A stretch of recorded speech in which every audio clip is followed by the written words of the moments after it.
Baru-baru ini pada Minggu pagi 29 Desember tahun 2024 sebuah kecelakaan tragis terjadi di Bandara Internasional Muan, Provinsi Jeolla Selatan, Korea Selatan. Sebuah pesawat penumpang Jeju Air yang membawa 181 orang jatuh dan meledak, mengakibatkan 179 orang tewas dan 2 orang awak yang berhasil diselamatkan dengan luka-luka yang tidak mengancam jiwa. Kecelakaan terjadi sekitar jam 9 lewat 3 menit waktu setempat ketika pesawat jenis Boeing 737-800 tersebut keluar dari landasan pacu saat mendarat. Pesawat meluncur tanpa roda pendaratan terpasang, menabrak dinding beton, dan akhirnya terbakar dengan ledakan yang dahsyat. Tragedi ini menandai salah satu bencana penerbangan paling mematikan dalam sejarah Korea Selatan. Menurut laporan Kementerian Pertanahan, Infrastruktur, dan Transportasi, Menara Pengawas Bandara sempat mengeluarkan peringatan tabrakan burung pada jam 8:57 pagi, hanya 6 menit sebelum kecelakaan terjadi. Pilot pesawat kemudian mengumumkan Mayday pada jam 8:59 pagi. Namun pesawat tetap mencoba mendarat pada pukul 9 pagi. Proses pendaratan yang tidak sempurna tersebut mengakibatkan pesawat keluar dari landasan pacu dan menabrak dinding. Kementerian menolak anggapan bahwa landasan pacu yang relatif pendek menjadi penyebab kecelakaan. Landasan pacu Bandara Internasional Muan memiliki panjang efektif 2.500 meter akibat pekerjaan konstruksi, tetapi dinilai cukup untuk pendaratan pesawat jenis Boeing 737-800 yang memerlukan panjang minimum 1.500 hingga 1.600 meter. Operasi penyelamatan dilakukan dengan mengerahkan semua personel pemadam kebakaran dan polisi yang tersedia. Pihak berwenang telah mendirikan kamar jenazah sementara di dalam bandara untuk mengidentifikasi korban yang sebagian besar tewas akibat dampak ledakan. Hingga Rabu pagi tanggal 1 Januari tahun 2024 seluruh 179 korban telah berhasil diidentifikasi.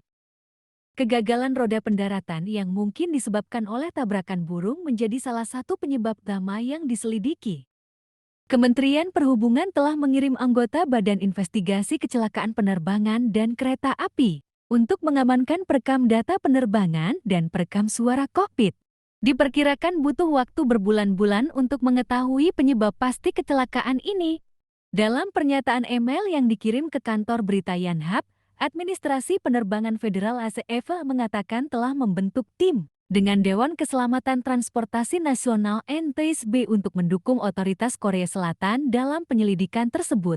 NTSB memimpin tim penyelidik Amerika Serikat yang meliputi FAA dan Boeing untuk membantu Badan Investigasi Kecelakaan Penerbangan dan Kereta Api Republik Korea (AIB) dalam investigasi mereka terhadap kecelakaan pesawat Jeju Air pada 29 Desember, kata Donald Evans, pejabat komunikasi di FAA. Seorang pejabat di AIB Korea Selatan yang dioperasikan di bawah Kementerian Transportasi negara itu sebelumnya mengatakan perekam data penerbangan yang ditemukan dari pesawat tersebut telah rusak. Jika kami mengalami kesulitan menguraikannya di sini, maka kami mungkin harus mengirimkannya ke NTSB, kata pejabat tersebut. Mereka memiliki kasus dari seluruh dunia untuk dianalisis, jadi mungkin perlu waktu yang cukup lama. Pada tanggal 1 Januari tahun 2024, Direktur Divisi Kebijakan Penerbangan di Kementerian Pertahanan, Infrastruktur, dan Transportasi, Ju Yang-wan mengatakan kami telah memutuskan bahwa mengekstrak data dari perekam data penerbangan yang rusak di sini tidak mungkin. Jadi kami telah sepakat dengan NTSB untuk mengirimkannya KAS dan menganalisisnya di sana. Tidak hanya itu, pihak berwenang juga telah menyelesaikan pengambilan data dari perekam data suara kokpit yang ditemukan dalam kondisi relatif lebih baik dan mulai mengubahnya menjadi berkas suara, kata kementerian sebelumnya. Penjabat Presiden Choi Sang-mok segera mendeklarasikan daerah Muan sebagai zona bencana khusus dan memerintahkan semua sumber daya dikerahkan untuk operasi pencarian. Pejabat Presiden Choi Sang-mok juga mengumumkan masa berkabung nasional selama seminggu hingga pada tanggal 4 Januari tahun 2025. Choi juga menyampaikan belasungkawa mendalam kepada keluarga korban dan berjanji akan memberikan bantuan penuh dari pemerintah. CEO Jeju Air, Kim Mi-bae, menyampaikan permintaan maaf yang mendalam atas tragedi ini. Apapun penyebabnya, saya bertanggung jawab penuh sebagai CEO, ujarnya dalam sebuah pernyataan. Kim memastikan bahwa Jeju Air akan memberikan dukungan penuh kepada keluarga korban. Selain itu, pada tanggal 29 Desember tahun 2024 Sung Kyung-hun, Kepala Divisi Dukungan Manajemen Jeju Air, menyatakan bahwa Jeju Air telah mengirimkan sekitar 260 karyawan ke lokasi untuk membantu keluarga korban dan mendukung proses penyelidikan.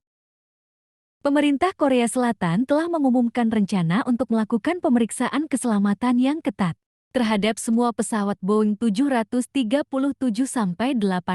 yang dioperasikan oleh maskapai domestik, termasuk Jeju Air.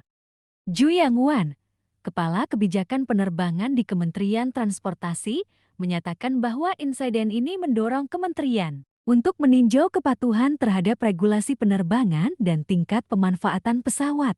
Ju mencatat bahwa Jeju Air dikenal karena tingkat pemanfaatan pesawatnya yang tinggi, yang oleh beberapa pengamat disebut sebagai faktor potensial dalam kecelakaan tersebut.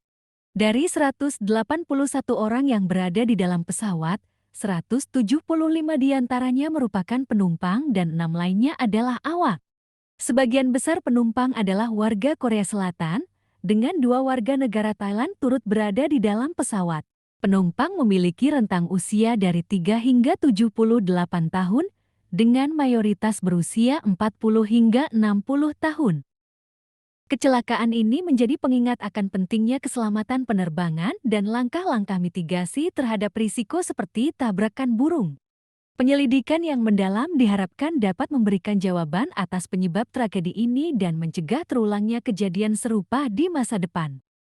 Terima kasih telah menyaksikan All Round ke Trends hari ini. Sampai jumpa di video berikutnya.